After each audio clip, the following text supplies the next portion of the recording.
This week on FAS TV, we visit the Hamilton family on the Isle of Lewis to hear about the 35 different varieties of vegetables they're growing on their croft.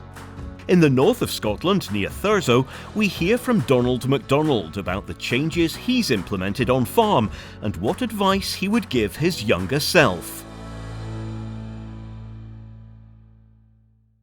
In the north of Scotland, on the outskirts of Thurso, Taldale Farm has 500 ewes and 140 ewe lambs on 390 acres. Previously, Donald MacDonald only produced pure Cheviot lambs. However, he's moved away from pure Cheviots to crossbreeds to expand his market opportunities. We've got Cheviots and the Cheviot cross Suffolks. That's a mainstay of the ewe flock. The reason for this is that we used to be all pure Cheviots, and I just felt that by having 2 or 3 different types of sheep, we're not caught just in one sale with sheep, so that, you know, when we're selling them, like we can go to a sale and we can sell pure Cheviot lambs, then we'll sell some Suffolk cross lambs, and then we have some Beltexes on that Suffolk cross Cheviot ewes. So it gives us 3 different marketplaces to be marketing our livestock, and I think that's quite good, because you could go away whole of them till a certain sale and you might get a bad place or in a bad bit in a sale, and you've got all your eggs in one basket. And by having 3 different types and looking at 3 different sales, you know, you could get one time you're in a bad place in a sale, and the next time good, and the next time quite good, so you're not taking such a risk. Since buying the land, Donald has made a variety of changes to improve it over the last 20 years. I bought here in 1999, and it was in a pretty rundown and dilapidated state, although I was very glad to get my opportunity of getting a bit of ground to farm. From then we bought a holding which we're standing on just now. Later on, gradually sort of worked at things and improved it, putting fences up and bits of rods and buildings and a house, and been a kind of labour of love over the years. It's difficult to say what my best memories has been. I think there's been an awful lot of enjoyment to the whole thing, seeing things improving gradually over a time. Like, you know, I always remember my neighbour Jimmy Sutherland that was along here at Boriston came in, and he was saying to me, after I built a house and got bits and pieces done, he says, "Man, you've fairly improved this place," he says, "what a difference to the countryside."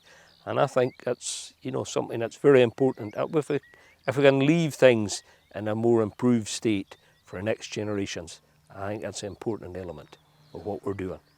Having spent the last 20 years making changes, what advice would Donald give his younger self? And I would say, borrow more when you're younger. Try and get a bigger place if you can get it, because, you know, years slip by pretty quick, and you know, it is difficult to get finance for younger people too. But I think the thing that they do have till your advantage when you're younger is you have enthusiasm, and you can do a lot when you're young.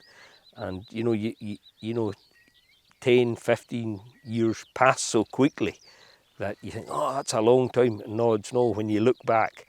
And I think for young people to be given an opportunity to get borrowing facilities, for one, if they've got a right business plan together to do something, they'll achieve it, you know. And I think agriculture has shifted a lot from that way.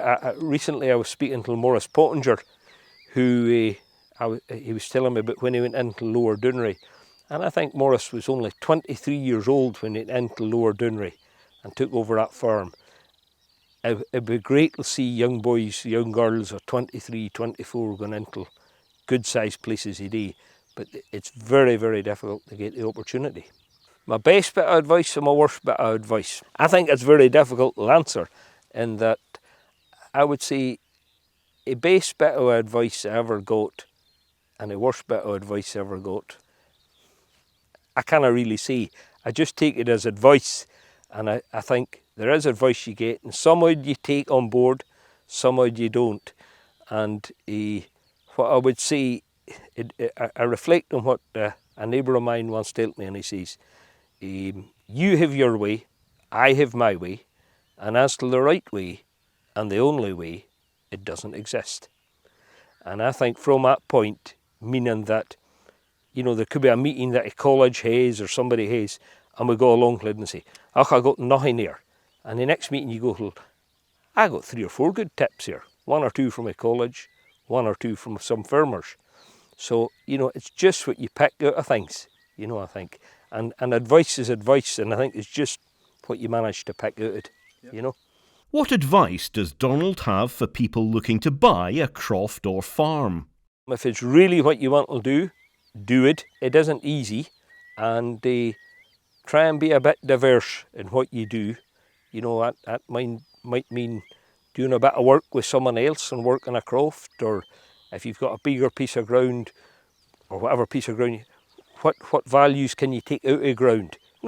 Not exploited, but what value is there in a ground? You know, is there potential that you can do a wee wind turbine? Is there a potential for tourism? Is there potential, you know, not only for livestock, you know, cattle, sheep, or whatever, and look at the whole picture and what you can. At the end of the day, it's about how you can finance it to give you a reasonable standard of living, you know, and something that you enjoy as well. During a period of illness, Donald spent time reflecting on his life and produced a book of his memories of starting up his farm. Well, writing my book, I suppose I've always had a wee bit of thinking out of the box a bit, you know, and it just happened when a period when we were in hospital and not very well, and rather than sitting watching television and a computer, I says to myself, TV is so negative, I says, you wouldn't want to switch it on. So I decided, I says, no, I'm going to write a book, because I says, with help of the boy that was my Macmillan nurse, he asked me a bit about my life, and he said, Harry, you've had a hard papering, boy. And I says, no, I says, if this is the end job now that we're coming to, I've had an interesting time. So that gave me my inspiration to write a book, and then I got a notepad from one of the nurses in the hospital, and they just set about it, writing this book, and just writing memories. And I think because of my period in hospital, you had that time to think and reflect. And I think often we're so busy, we didn't have time to sit and reflect. So it gave me that time to sit and reflect on things. So that's how we managed to put the book together. And it was good. It was good getting it published and out there with some help of some others here in Caithness. And I think what's been really enjoyable is that people have really enjoyed the book, and you know, they've come back with more stories. So it's been good.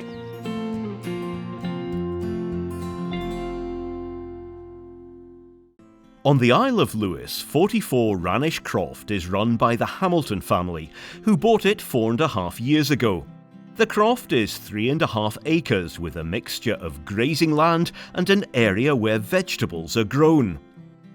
It was a little bit of a whim.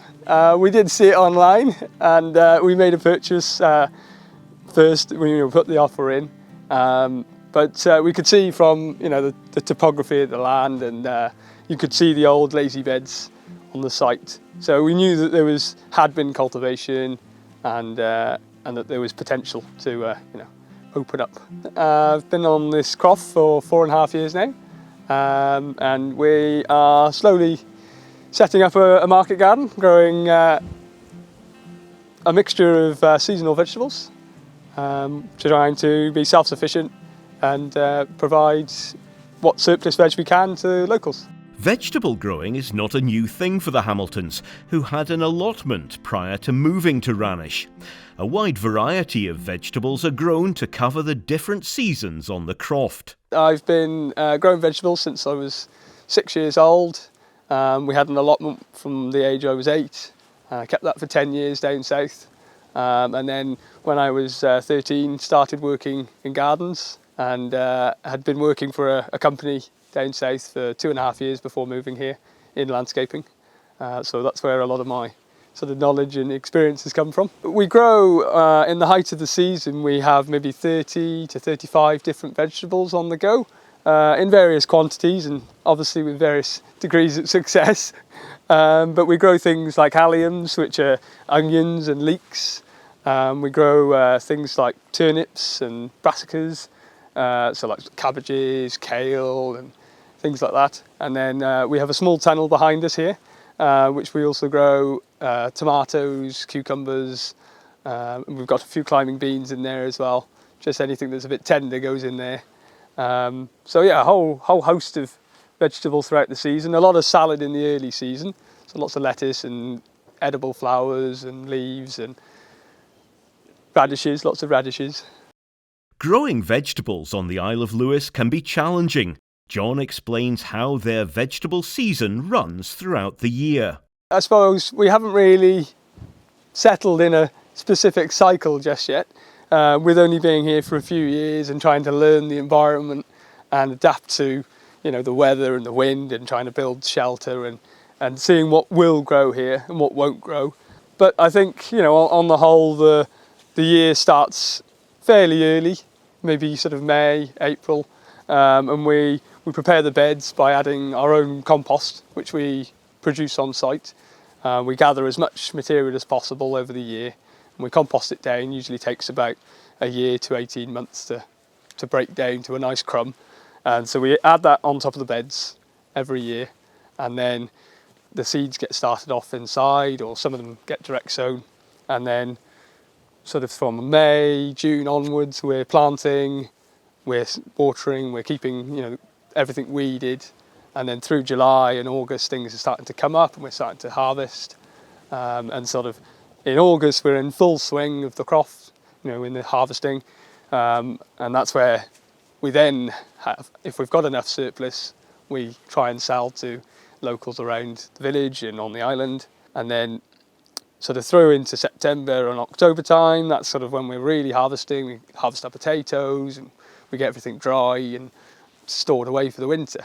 And then coming into the early stage of the winter, we gather and harvest seaweed from the beach, and we bring that up and we cover the beds again. So any beds that have been harvested, we then cover the bare ground in seaweed, and that protects it from the winter weather. So we are limiting our soil erosion with the covering of the seaweed, which then leaches over the winter. So slowly over the course of the whole winter, the seaweed's adding nutrients to the ground and the organisms underneath are just breaking it down bit by bit. And then in the spring, we then whip that leftover seaweed off and start the process again. Reducing the risk of disease outbreak is important. Vegetables are rotated around the growing area. So we do try to rotate the crops so that we're not growing the same thing in the same place every year. So that helps to reduce the risk of disease building up in the ground, and also helps with kind of fertility, so that if something's needs sort of more nutrients than something else, if you don't grow it in the same place, it helps to maintain that, and that's just part of the practice that we do. So we're not too kind of precious about it. So if we do end up growing the same thing, it's not the end of the world, but we do try and mix it up so that we don't, to reduce the risk of disease mainly, and for nutrients. It had in the past been used for growing, but that was maybe say 20 or 30 years ago. Our neighbour actually said where the first patch we opened up was actually the last place where they had been growing sort of say potatoes. But when we moved onto the site, it was just rough grassland. It had been used for sheep, but even that it had been quite neglected. So we sort of the first few years we were just opening up ground, improving drainage. We sort of re-established some of the old land drains, and we've now piped some of them with gravel so that we've got enough drainage so that we're not getting too waterlogged. And then obviously put in windbreaks and just building up the soil. So we make lots of our own compost and add that to the ground using lots of seaweed and sort of garden waste, that kind of thing, just to help build up the soil structure and nutrients. To reduce input costs and utilise local resources, seaweed is used on the vegetable beds to improve the nutrient quality. Luckily on Lewis, seaweed is not in short supply. So we're quite lucky because obviously we're in North Lochs here, so we've got quite a few sea lochs around, so there's a few beaches that we're able to just access. We've got a trailer that we use, so we just fill that up whenever there's been a big storm and just try and gather as much seaweed as we can, mainly in the winter. It's quite a good job to do when there's not much else doing the croft. You want to do a nice outside job, we'll go and get a couple of trailer loads of seaweed, and that will really helps to bring sort of nutrients onto the croft. So we use a system of kind of raised beds. It's actually quite common now in a lot of market gardens because it means that you don't walk directly on the soil where you're growing vegetables to help reduce compactation, but the beds are narrow enough so that you can reach in from either side for weeding and crop access. So it's a system which has been practiced by other people. Also here it means that as our beds are raised slightly higher than the path either side, it also aids with drainage because obviously waterlogging can be quite a big problem here, especially like this spring we had a lot of rain. So we found that this system allows us to kind of build up the soil in a specific area, avoid compactation, and also does allow that access to all the vegetables. John, Martha and Valerie are self-sufficient with vegetables from the croft, and the excess vegetables are sold locally on the island.